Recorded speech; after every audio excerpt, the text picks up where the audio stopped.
So, welcome back mga kalapatids dito sa Love UK, no? For today's video nga is mag-unboxing tayo ng gift bird, no? Na galing kay Kuya Alain Dumo ng Brinois UK.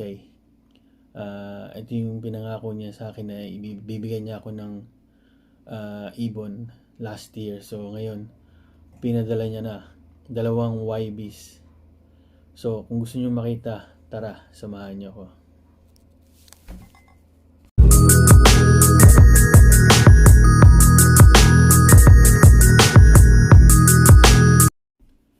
So, ito na nga mga kalapatids, no? I-unboxing na natin yung binigay ni Kuya Alain na 2 YB sa atin. Kakarating niya lang ngayon mga kalapatids. Ayan, no? Mainit-init pa. Ngayon ko lang talaga siya bubuksan at kakarating niya lang ngayon. So, ito. Bubuksan na natin.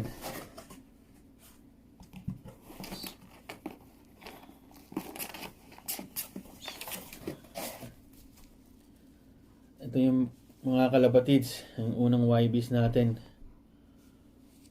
Blue bar siya, no? So, matindi yung lahi nito.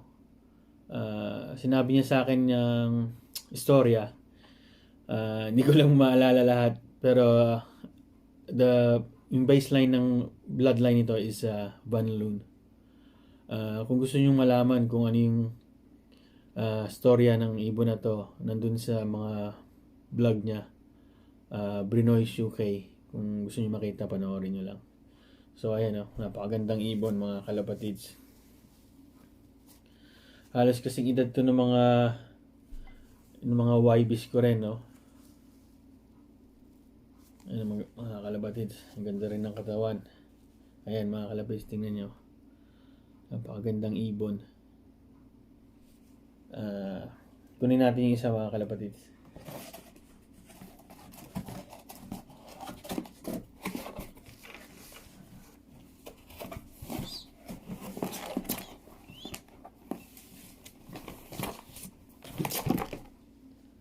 Ito yung isang ibon mga kalapatids.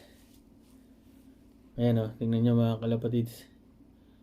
Napakagandang ibon. Ang ganda pa ng kulay. It's a dark pied ba kung tawagin to mga kalapatids. Ayan,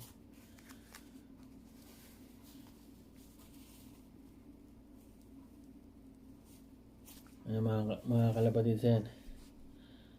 Napakaganda. Ganda ng kulay. Ganda ng mga puti-puti sa ulo. So yun lang mga kalapatids. For this video, gusto ko lang ipakita sa inyo yung gift bird natin nga na galing kay Kuya Alain Dumo. So yun lang mga kalapatids. Please like, share, and subscribe. And ingat tayo lagi and God bless.